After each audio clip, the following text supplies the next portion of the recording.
Hi, I'm Mark. This is my December review for Aries Sun sign and Aries rising. This month we have a bit of a mixed bag over the first couple of weeks, but then there's a major event in the middle of December, which I'll tell you about shortly. But to start with, let's look at these ups and downs in the first couple of weeks. We start off the month with a positive vibe. Mercury makes a nice aspect to Saturn, which means you'll be very organised in the mind. You'll be very, very good at examining things. So it's a good time to examine your path ahead. Where are you going? Be critical. Be very constructive about this. Be positive. Where are you going? What are you hoping to achieve? Because we're coming to the end of the year now and you want to look forward to the new year. We've had a lot of restrictions, but now we're going to look forward to the new year and what you can achieve, what you can do. Then a few days later, on the 4th, there's a day when you're not going to feel quite so good about yourself. It's a day when you could feel a bit down, your energy's low, but don't worry too much because it will soon pass. So try and lighten up on that day and just concentrate on what you've got to do. Don't let things get on top of you.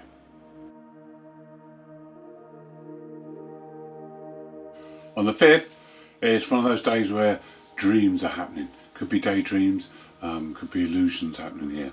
Venus, who's in your 8th house of passion, contacts Neptune in the 12th house. So now your passion will be raised. You'll have fantasies.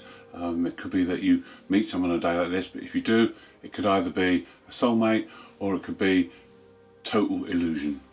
You just can't tell because where Neptune is, he puts a fog around things, he confuses things. So it's not really a day to make decisions, it's a day to enjoy the creative side, the spiritual side and the daydreaming.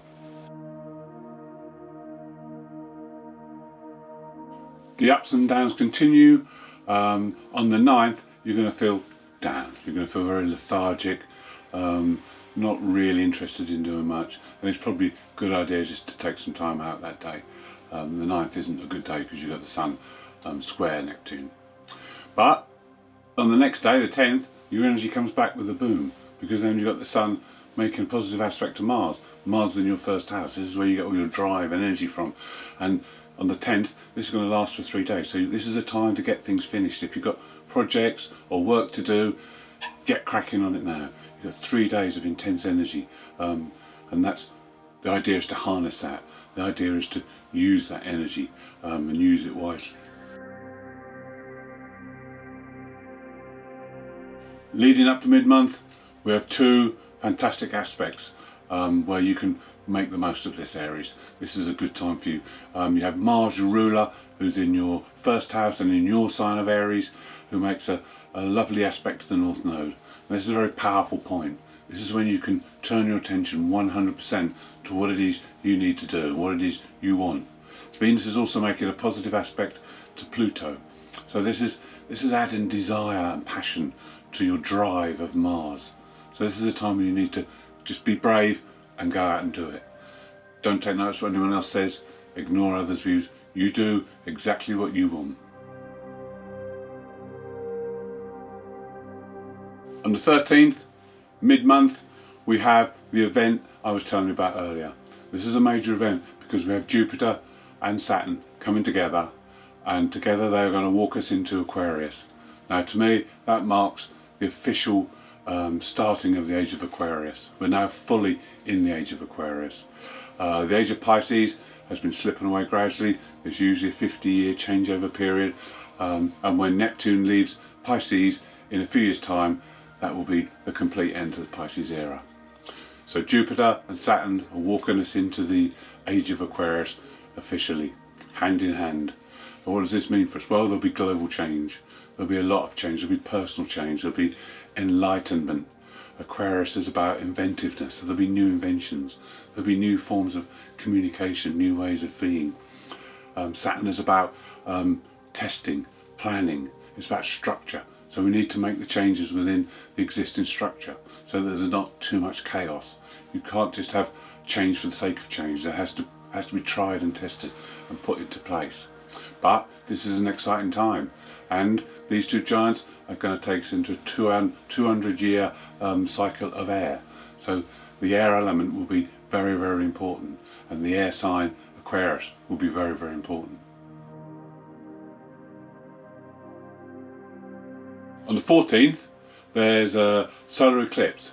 This one belongs to the Saros South 4 series, and there's a kind of very strong emotional feel to this eclipse.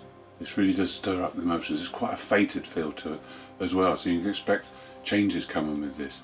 It really has an influence on money and relationships. Because it's in your 9th house, it will guide you, it will help you to break boundaries. It will take you away from the familiar and push you into the unknown. It could be connected with studying, it could be things you need to learn, it could be things about other cultures, it could be travel highlighted here. It could be that you need to revise your philosophy, change your beliefs, rethink things.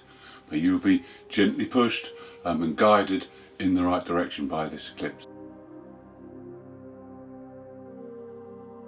On the 14th, the same day as the eclipse, Venus makes a last aspect to Saturn and Jupiter before they move into your 11th house.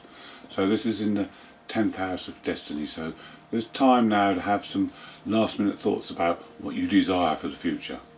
What path do you want to be on? Which area do you want to be in? Because Venus can help with your desires and Jupiter can bring opportunities. The 15th sees Uranus contact with the Black Moon Lilith. Now these two don't have a lot in common, but the one thing they do have in common is they both like to break free of restrictions. So between the 15th and the end of the year, these two will help you change, but in a gentle way, because circumstances will change around you, so it will force you to go in a certain direction. It will mean you may have to alter your path, but they'll help you to do it in a constructive way.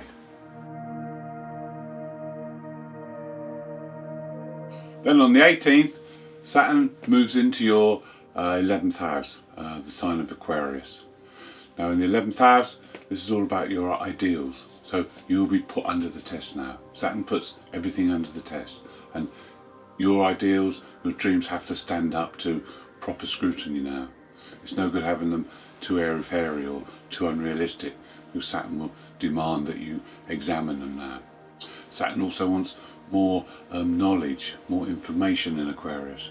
This is going to be a thirsty time for soaking in knowledge, taking on all this information. But it's good because it will get you on the right path, it will get you going in the right direction. So it's a testing time, but if you pass the test, things will move on nicely. On the 20th, Jupiter moves into Aquarius and into your 11th house. Jupiter works very well in Aquarius, so we've got a year now of expansion, of growth. Jupiter is a planet of opportunity.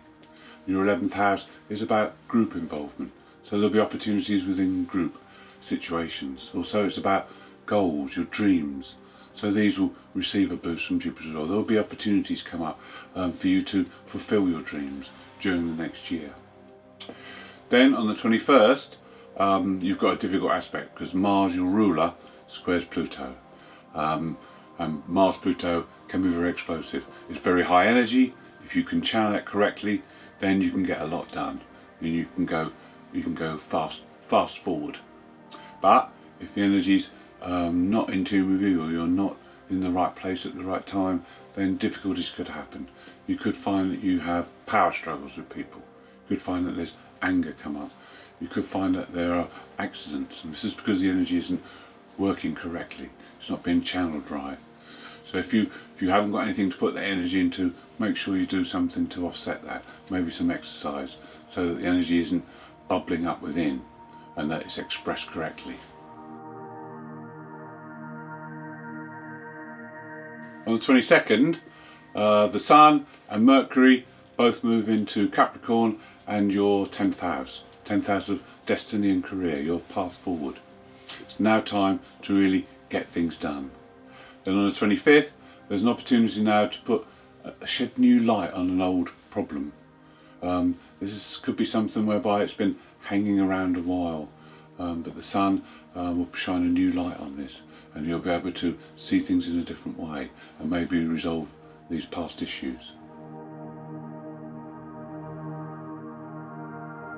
The last week of December, the sun will be shining a light on the Uranus Black Moon conjunction in your second house of finances, so you'll be able to see a clear picture of where you stand at this point, and you'll be able to make changes. You'll be willing to make changes now.